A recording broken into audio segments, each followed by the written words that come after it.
करिश्मा जी, सबसे पहले आपके सभी दर्शकों को और मेरे सभी को पैनलिस्ट को भारतीय जनता पार्टी की तरफ से नमस्कार जी। करिश्मा जी, आपसे एक नम्र निवेदन है। आपने आज जो एक्सपर्ट पैनलिस्ट बिठाए हैं, यहाँ पे 3:1 की रेशियो है। ये 3 लोग एक तरफ जो विपक्षी एकता का दम भर रहे हैं, भाजपा एक तरफ, तो आपने इनको जितना भी टाइम दिया है 2-3 मिनट, मैं चाहूंगा कुछ प्रोपोर्शनेट टाइम मुझे भी दिया जाए, तभी मैं इन तीनों की शंका समाधान कर पाऊं।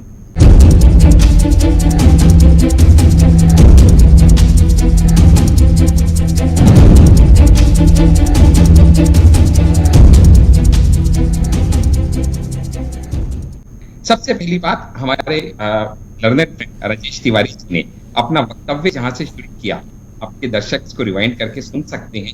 उन्होंने कहा विपक्ष की एकता की तो कोई बात ही नहीं। मेरा तो दिल बाग गया उनके ओपनिंग लाइन सुनते ही, कि यहाँ पे उन्होंने स्टार्ट करते ही इस डिबेट में अपनी हार कंसीड कर ली कि जब कह दिया विपक्ष की एकता की तो कोई बात ही नहीं, बात तो यहाँ डेमोक्रेसी की है, बात तो यहाँ फलाने की है, धमकाने की है। यानी विपक्ष की एकता, जिसका बीच में नहीं बोलेंगे सर, मैंने बीच में नहीं बोलेंगे सर, सभ्यता से डिबेट करेंगे। आपसे हाथ जोड़ के विनती है, अपना चांस आने पे बोलिएगा। अगर डाउट है तो रिवाइंड करके कि आपने ये बोला था या नहीं बोला था। तो विपक्ष की एकता की जब बात ही नहीं है, ये बात राजेश तिवारी जी खुद मानते हैं, तो मैं यही समझ गया कि उनको समझ में आ गया है जो मैंने समझाना था। मेरा काम बड़ा आसान हो गया, क्योंकि जब आप कहते हैं विपक्षी एकता, तो ये शब्द अपने आप में एग्जिस्ट ही नहीं करता। ये शब्द ही बिल्कुल बेबुनियाद है, क्योंकि अगर आज आपसे कोई कहे कि आज मैं सूखे पानी से नहा के आया हूं, तो आप उस पर हंसिएगा। वो विपक्षी क्या, जिसकी एकता हो जाए और वो एकता ही हो गई, तो विपक्ष का रहा। मैं आगे अपने 2 मिनट के अंदर प्रूव करके अभी इनको दिखाऊंगा। विपक्षी चेहरा के लिए इतने अहम है नीतीश कुमार, तो इसमें सबसे अहम बात, नीतीश कुमार क्षेत्रीय नेताओं में सबसे अनुभवी नेता माने जाते हैं और 8 बार बिहार के मुख्यमंत्री रह चुके हैं, तो सत्ता की अच्छी परख भी है उनके पास। हिंदी पट्टी के कदावर नेता के तौर पर भी नीतीश कुमार जाने जाते हैं और इसके साथ ही जातीय समीकरण में पूरी तरह से फिट बैठते हैं नीतीश कुमार। वहीं ममता बनर्जी, नवीन पटनायक, केसीआर, केजरीवाल के साथ भी नीतीश कुमार के अच्छे संबंध है और यही वजह है कि इतनी बार मुख्यमंत्री रहने वाले नीतीश कुमार कहीं ना कहीं विपक्ष को एक मंच पर लाने की कोशिश में कामयाब हो सकते हैं और अब उन्हें ये जिम्मेदारी सौंपी गई है। दूसरी बात, हमारे कांग्रेस के लर्नेड फ्रेंड रत्नाकर जी ने कहा 20,000 करोड़ अडानी का कहां से आया, फलाना धमकाना, हमने ये पूछा। भाई अडानी के पास कहां से आया, उसका जवाब अडानी देगा, और अडानी ने फाइनेंशियल टाइम्स की रिपोर्ट का उसका अच्छे से जवाब दे भी दिया है। तो उसमें प्रधानमंत्री का वक्तव्य देने की क्या तुक बनती है? तो ग्राफिक्स के जरिए ये आंकड़े भी समझ लीजिए। इसमें अगर एचडी कुमारस्वामी की बात करें तो इनके पास 28 सीट आती है जिन पर विपक्ष की नजर बनी हुई है। इसके अलावा अगर जगमोहन रेड्डी की बात करें तो उनके पास 25 सीट आती है।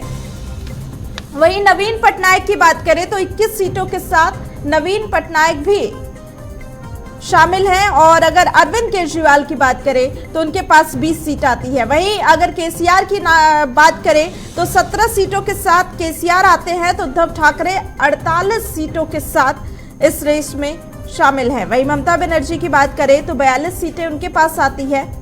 जी, इसके बाद हमारे टीएमसी के लर्नर फ्रेंड शुभांकर जी ने कहा कि भाई हमने इतना बड़ा चेहरा एक व्यक्ति को बना दिया है। भाई साहब, आपने नहीं बनाया, वो व्यक्ति को सबसे बड़ा चेहरा बनाया है इस देश की जनता ने। 140 करोड़ जनता ने चुन के संवैधानिक तरीके से इसको प्रधानमंत्री बनाया, और एक बार नहीं 2 बार बनाया, और तीसरी बार फिर बनाने जा रही है। बड़ा चेहरा आपके और किसी और के बनाने से नहीं बना। जी, अब नीतीश कुमार के हवाले है, ये अहम सवाल आ जाता है और उसके बाद सवाल ये भी आता है कि आखिर विपक्षी दल क्या एक साथ आ पाएंगे? कितने विपक्षी दलों को नीतीश कुमार एक साथ ला पाएंगे? क्या ममता बनर्जी को नीतीश कुमार मना पाएंगे, जो सीधे तौर पे कहीं ना कहीं कांग्रेस से किनारा करती हुई दिखाई देती है? वहीं अब क्या 2024 में 1 वर्सेस ऑल होगा? एक तरफ बीजेपी है और दूसरी तरफ तमाम विपक्षी दल, और यूपीए का संयोजक क्या नीतीश कुमार बन सकते हैं? तमाम ऐसे सवाल हैं जिन पे आज चर्चा करेंगे। आपने भी ये कोशिश की थी। मैं जवाब दे देता हूं आपकी बात का। करिश्मा जी, ऐसा है, हमें एक डेमोक्रेसी इंडिया में रहते हुए ना तो हमें विपक्ष के होने से कोई दिक्कत है, ना विपक्षी एकता के कोई होने से दिक्कत है। भगवान करे इनका आपस का प्यार बढ़ता रहे, एक साथ फलते फूलते रहे। हम तो मोदी जी खुद कई बार कह चुके हैं कि एक सकल विपक्ष होना बड़ा जरूरी है देश की उन्नति के लिए, लेकिन हम क्या करें जब इनके आपस में ही सांप नेवले की लड़ाई हो।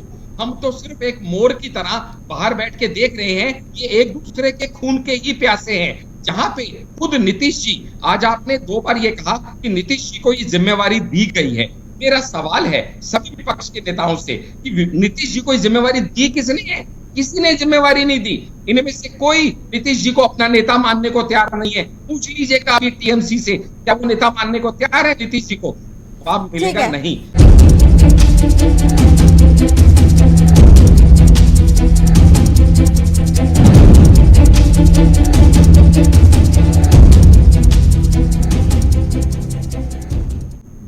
नमस्कार, स्वागत है आपका। मैं हूं आपके साथ करिश्मा राय तंवर और आप देख रहे हैं हमारा खास कार्यक्रम आज का सवाल।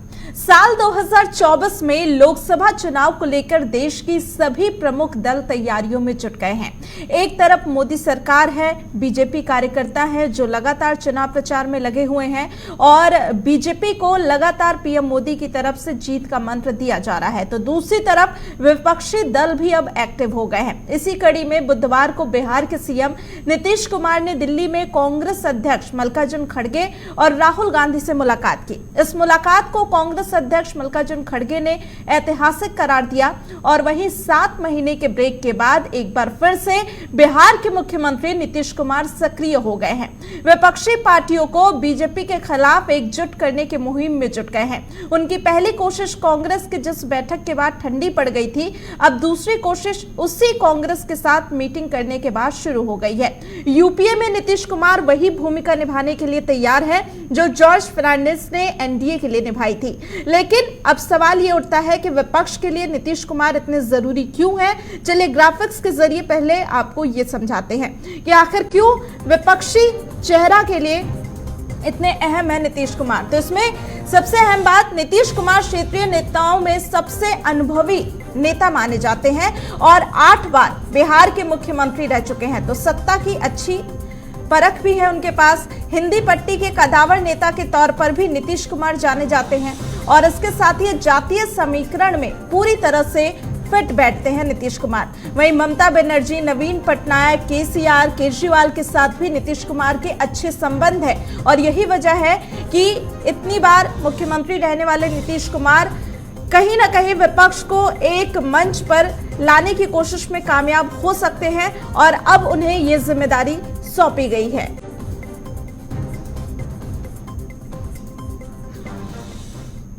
तो 2024 की राह नीतीश के लिए आसान तो बिल्कुल नहीं होने वाली है, लेकिन नीतीश कुमार को बड़ी जिम्मेदारी दे दी गई है। लेकिन नीतीश के लिए बड़ी समस्या यह भी है कि सभी पार्टी के नेताओं को एक मंच पे लाना। वैसे तो उन्हें कई नेताओं को मनाना है, लेकिन सबसे अहम बात यह भी है कि इन नेताओं के पास अच्छी खासी सीट भी है। तो आइए ग्राफिक्स के माध्यम से बताते हैं कि किन किन नेताओं को नीतीश कुमार को मनाना है और साथ ही साथ उनके पास कितनी सीट है। तो ग्राफिक्स के जरिए ये आंकड़े भी समझ लीजिए। इसमें अगर एचडी कुमारस्वामी की बात करें तो इनके पास 28 सीट आती है जिन पर विपक्ष की नजर बनी हुई है। इसके अलावा अगर जगमोहन रेड्डी की बात करें तो उनके पास 25 सीट आती है। वहीं नवीन पटनायक की बात करें तो 21 सीटों के साथ नवीन पटनायक भी शामिल हैं और अगर अरविंद केजरीवाल की बात करें तो उनके पास 20 सीट आती है। वहीं अगर केसीआर की बात करें तो 17 सीटों के साथ केसीआर आते हैं, तो उद्धव ठाकरे 48 सीटों के साथ इस रेस में शामिल हैं। वहीं ममता बनर्जी की बात करें तो 42 सीटें उनके पास आती है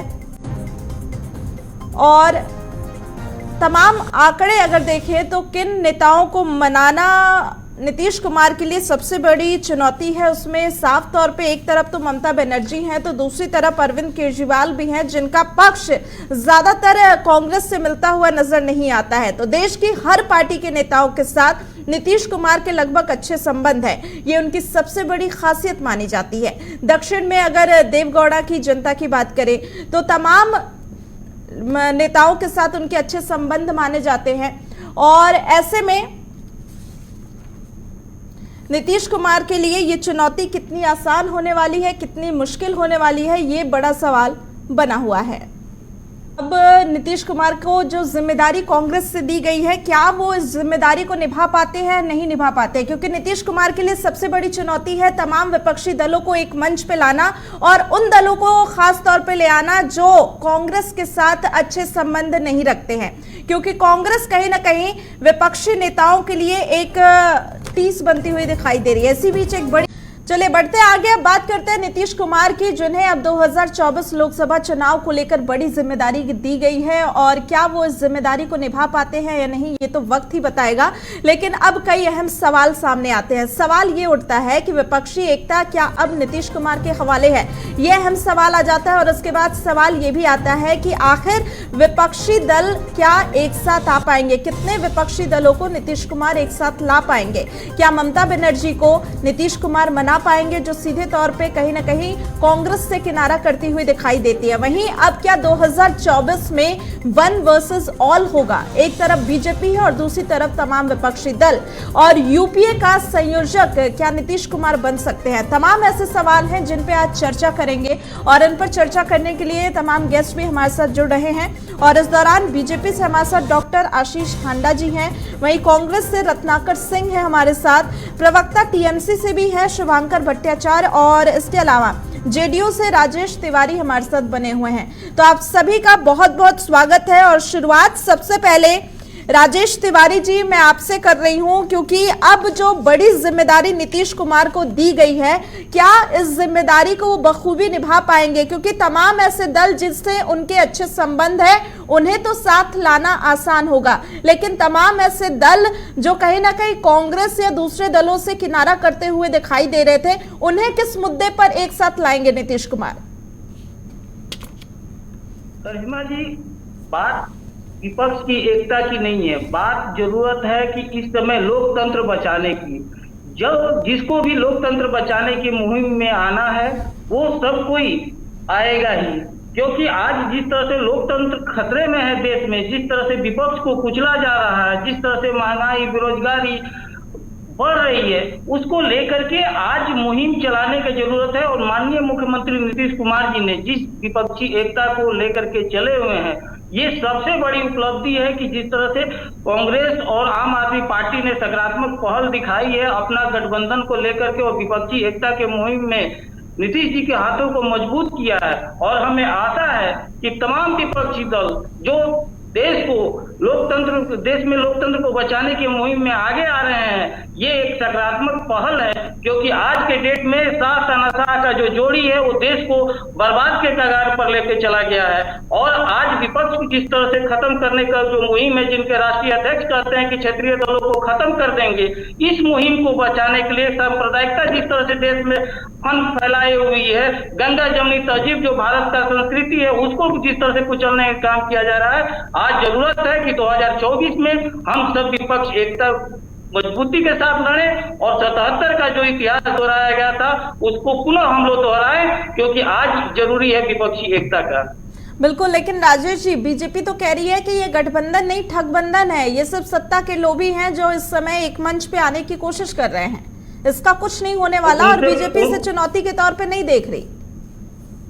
कहाँ से बीजेपी से बड़ा ठगबंधन किसका हुआ? वो तो 77 में अपना भारतीय जनसंघ जो श्यामा प्रसाद मुखर्जी और दीनदयाल उपाध्याय थे, वो तो जनता पार्टी में विलय कर दिया था, तो उनसे बड़ा ठगबंधन किसका रह गया? जो पार्टियां विलय, हम लोग तो गठबंधन कर रहे हैं, हम लोग किसी का विलय की बात नहीं कर रहे हैं, वो लोग तो अपने भारतीय जनसंघ को विलय कर दिया था। ये तो इससे तो साफ जाहिर है कि उन लोग, देखिए मैडम, हकीकत यह है कि इन लोगों का बेचैनी ये दर्शाता है कि ये लोगों का जो हवा सिर्फ गुब्बारा था अब ये फूटने वाला है, इसलिए इन लोगों का बेचैनी है और कुछ नहीं है। चलिए ठीक है, रत्नाकर जी मैं आपके पास आऊंगी, क्योंकि कांग्रेस से जब मुलाकात हुई नीतीश कुमार की राहुल गांधी से, तो सीधे तौर पे एक मैसेज देने की कोशिश की गई कि अब विपक्ष एक मंच पे एक साथ आ सकता है 2024 के लिए। लेकिन क्या लगता है कि तमाम ऐसी पार्टियां जो कहीं ना कहीं उनकी कांग्रेस से बातचीत नहीं दिख रही थी, क्योंकि ममता बनर्जी का जिक्र करें तो उन्होंने सीधे तौर पर कहा है कि बीजेपी के लिए कांग्रेस टीआरपी का काम करती है, राहुल गांधी टीआरपी का काम करते हैं, अरविंद केजरीवाल भी आए दिन कांग्रेस पर निशाना साधते रहते हैं। तो क्या लगता है कि इन पार्टियों को अब साधने में कांग्रेस की मदद नीतीश कुमार करेंगे? देखिए करिश्मा जी, मैं सबसे पहले तो ये स्पष्ट रूप से बताना चाहता हूँ कि 19 पार्टियां हैं, विपक्षी पार्टियां हैं, और ये पार्टियां जो है ये किसी मुद्दे पे मन में जो है भिन्नता या मुद्दों पे भिन्नता आ सकती है कहीं पे भी, लेकिन हमारा उद्देश्य बहुत साफ है और एकदम स्पष्ट है कि हम 2024 में भारतीय जनता पार्टी जो लोकतांत्रिक मर्यादा का जो तार तार कर चुकी है इस देश में, उस पार्टी को सत्ता से बेदखल करना है। हमारी ये मुहिम है और उसी मुहिम के तहत आपने देखा कि किस प्रकार जो है तमाम क्षेत्रीय पार्टियों के मुखिया जो है उसका उनकी मीटिंग हो रही है और 2024 की स्ट्रेटेजी के ऊपर काम किया जा रहा है। रही बात, आपने एक बहुत अच्छा प्रश्न पूछा इनसे, राजेश जी से, कि ये ठगबंधन है या गठबंधन है, जैसा कि भारतीय जनता पार्टी कहती आ रही है। तो मेरा एक सवाल है, भारतीय जनता पार्टी के नेताजी अभी जो बहुत हंस रहे थे हमारी बातों को सुन करके, जरा ये बताएंगे ठगबंधन और गठबंधन पे कि जब ये पार्टियां आपके साथ गठबंधन में थी, शिवसेना जब आपके साथ गठबंधन में थी, जेडीयू थी, जब अकाली दल थी, तो उस समय ये ठगबंधन था कि गठबंधन था? जरा आप स्पष्ट कर दीजिएगा।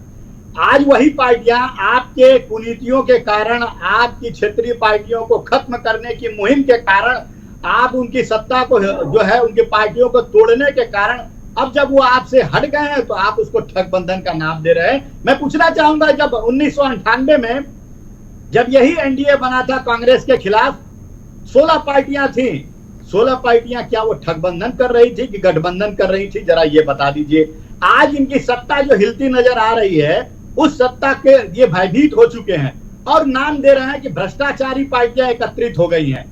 मैं पूछना चाहूंगा भारतीय जनता पार्टी से कि जब हम लोकतंत्र की रक्षा के लिए एकजुट हो रहे हैं, जब हम आप केंद्रीय एजेंसियों का दुरुपयोग करके हमारे ऊपर रोज एक नया केस दायर करने जा रहे हैं विपक्ष पार्टियों के नेताओं के ऊपर, जब हम एकजुट हो रहे हैं, आप कवायद और तेज कर रहे हैं कि सीबीआई की मुहिम और तेज होगी, ईडी की मुहिम और तेज होगी, आप विपक्षी पार्टियों को खत्म करने की जो कवायद जो शुरू कर रहे हैं। भ्रष्टाचारी पार्टी कौन है? भ्रष्टाचारी पार्टी तो सबसे बड़ी भारतीय जनता पार्टी है, भ्रष्टाचारी जनता पार्टी बन चुकी है। मैं पूछना चाहूंगा, 20,000 करोड़ रुपए जो अडानी के कंपनी में आया, शेल कंपनियों के द्वारा, उसके ऊपर प्रधानमंत्री मोदी जी के ऊपर जब प्रश्न पूछा जा रहा है सदन में, एक बार भी वो नाम नहीं लेने का, वो अपनी राय नहीं रखते हैं। हम जब कह रहे हैं कि उसकी जांच कराई जाए, जेपीसी की जांच कराई जाए, उसके ऊपर कोई जांच कराने का काम भारतीय जनता पार्टी नहीं कर रही है, क्योंकि उनको मित्र धर्म निभाना है, राष्ट्र धर्म नहीं निभाना है। अगर मित्र धर्म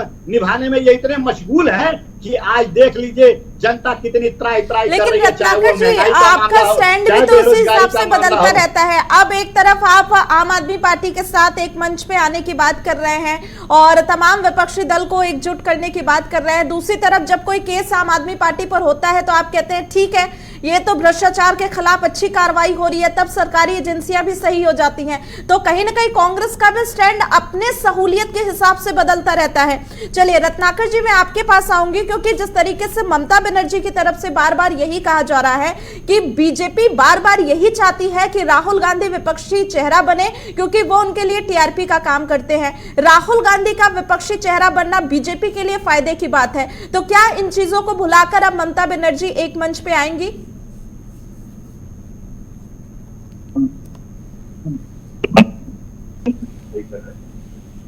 और दूसरी बात यह है कि जो आपने अभी बात करी ममता बनर्जी की तरफ से, देखिए हम लोग अपनी तरफ से पूरी, जहाँ तक बंगाल सरकार की बात है, हम लोग सबसे बड़े मतलब बीजेपी के समय विरोध प्रदर्शन में सबसे आगे मुख्य लोग हैं।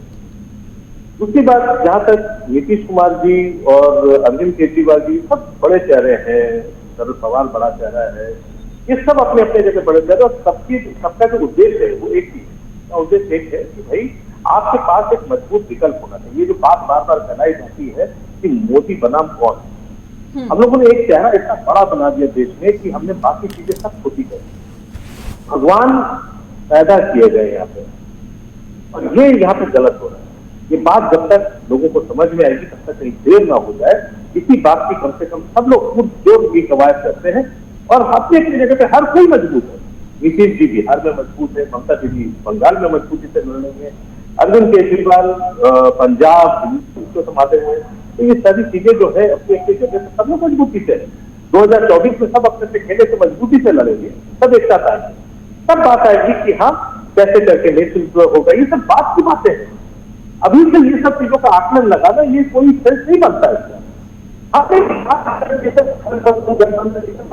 भूल जाते हैं कि हम लोग कहते हैं केंद्र में भाजपा सरकार है, केंद्र में भाजपा सरकार नहीं, एनडीए सरकार है।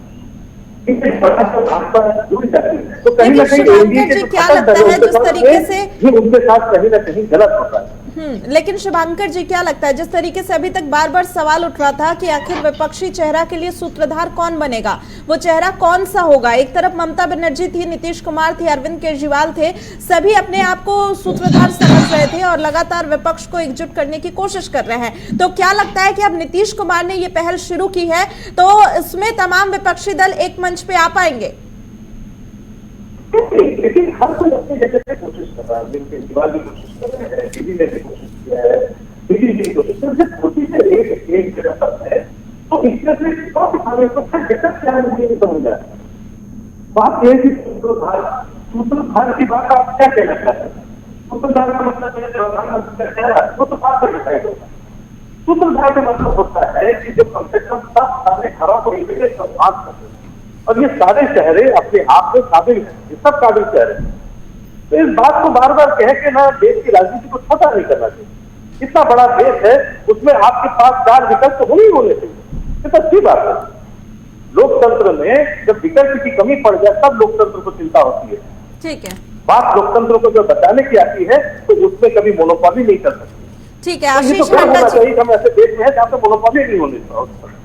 ठीक है आशीष आंडे जी, मैं आपके पास आऊंगी क्योंकि आप पर बार बार आरोप यही लग रहा है कि बीजेपी ने गैर कानूनी तरीके से कहीं ना कहीं सरकारी एजेंसियों का इस्तेमाल करके विपक्षी पार्टियों को कमजोर करने की कोशिश की है, इसलिए आज विपक्षी पार्टियों को एकजुट होना पड़ रहा है, एक मंच पे आना पड़ रहा है। और अब विपक्षी पार्टियां अगर एक मंच पे आती है तो आप उन्हें ठगबंधन कह के क्या साबित करना चाहते हैं? क्योंकि ये कहीं ना कहीं इसमें से कई ऐसी पार्टियां हैं जो कल तक आप ही की घटक सहयोगी थी। करिश्मा जी, सबसे पहले आपके सभी दर्शकों को और मेरे सभी को पैनलिस्ट को भारतीय जनता पार्टी की तरफ से नमस्कार जी। करिश्मा जी, आपसे एक विनम्र निवेदन है, आपने आज जो एक्सपर्ट पैनलिस्ट बिठाए हैं यहाँ पे 3:1 की रेशियो है। ये 3 लोग एक तरफ जो विपक्षी एकता का दम भर रहे हैं, भाजपा एक तरफ, तो आपने इनको जितना भी टाइम दिया है 2-3 मिनट, मैं चाहूंगा कुछ प्रोपोर्शनेट टाइम मुझे भी दिया जाए, तभी मैं इन तीनों की शंका समाधान कर पाऊं। सबसे पहली बात, हमारे लर्नर राजेश तिवारी जी ने अपना वक्तव्य जहां से शुरू किया, आपके दर्शक इसको रिवाइंड करके सुन सकते हैं। उन्होंने कहा विपक्ष की एकता की तो कोई बात ही नहीं। मेरा तो दिल बाग गया उनके ओपनिंग लाइन सुनते ही, यहाँ पे उन्होंने स्टार्ट करते ही इस डिबेट में अपनी हार कंसीड कर ली कि जब कह दिया विपक्ष की एकता की तो कोई बात ही नहीं, बात तो यहाँ डेमोक्रेसी की है, बात तो यहाँ फलाने की है, धमकाने की है, यानी विपक्ष की एकता जिसका बीच में नहीं बोलेंगे सर, मैंने बीच में नहीं बोलेंगे सर, सभ्यता से डिबेट करेंगे। आपसे हाथ जोड़ के विनती है, अपना चांस आने पे बोलिएगा, अगर डाउट है तो रिवाइंड करके कि आपने ये बोला था या नहीं बोला था।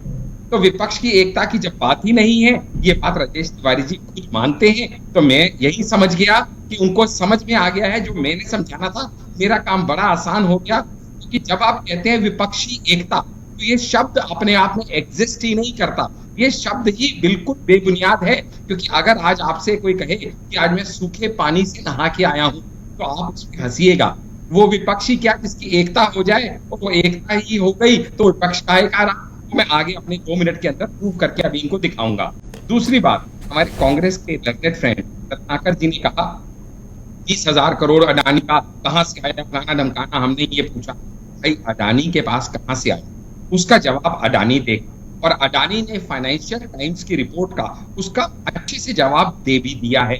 तो उसमें प्रधानमंत्री का वक्तव्य देने की क्या तुक बनती है? यहाँ पर 2024 के चुनाव का जिक्र हो रहा है, तो इसी मुद्दे पर रहते हैं। करिश्मा जी, मैं इनमें से किसी के बीच में नहीं बोला, ठीक है, तो सभ्यता मैंने दिखाई। ठीक है, आप अपनी बात पूरी कीजिए। तो मुझे लगता नहीं है अतिशोक्ति होगी करिश्मा जी। आप अपनी बात पूरी कीजिए।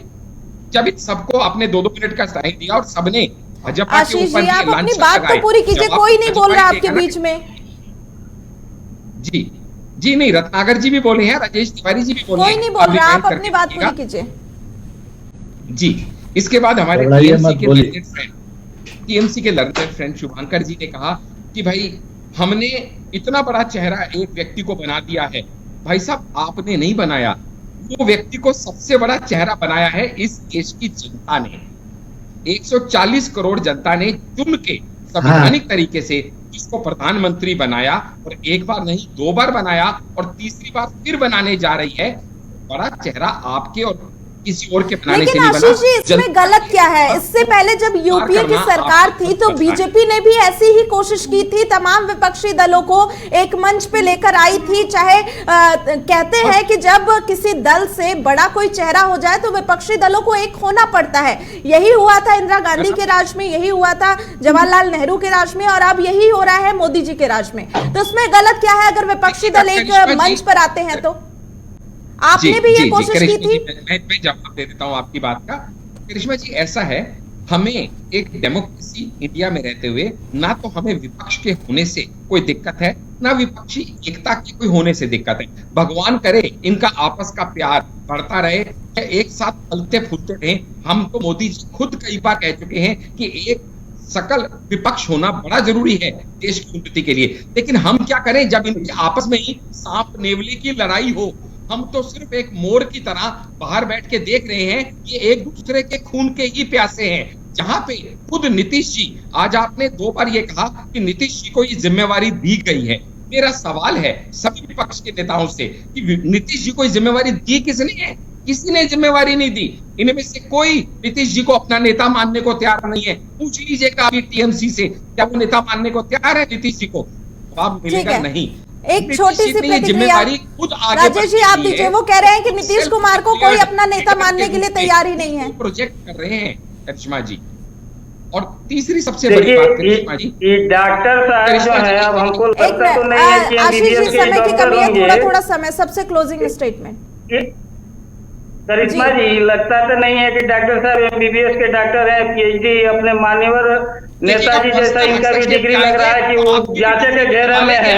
क्योंकि जिस तरह से ये टीएमसी के और उसके कांग्रेस के प्रवक्ता का सब ये विश्लेषण कर रहे थे, आप लोग तो की डिग्री के पीछे भागते हैं। आप डॉक्टर हड्डा की डिग्री को क्या समझेंगे? ठीक है रत्नाकर जी, एक मिनट रत्नाकर जी, मैं आपके पास आ रही हूँ। क्या कांग्रेस नीतीश कुमार को विपक्षी चेहरे के तौर पे देखती है, नेता मानती है? जो बात इस समय कह रहे हैं आशीष चांडा जी कि कोई भी विपक्षी पार्टी नीतीश कुमार को नेता ही नहीं मानती, विपक्षी नेता ही नहीं मानती। आप भी चुप रहिए। एक मिनट रुक जाइए राजेश जी। नेता तो बाद में चुनेंगे। ठीक है रत्नाकर जी, किसने नीतीश जी को ये जिम्मेवारी दी सबको इकट्ठा करने की? बताइए ना मुझे कौन सी मीटिंग हुई जिसमें कहा गया नीतीश जी को जिम्मेवारी दी जाए?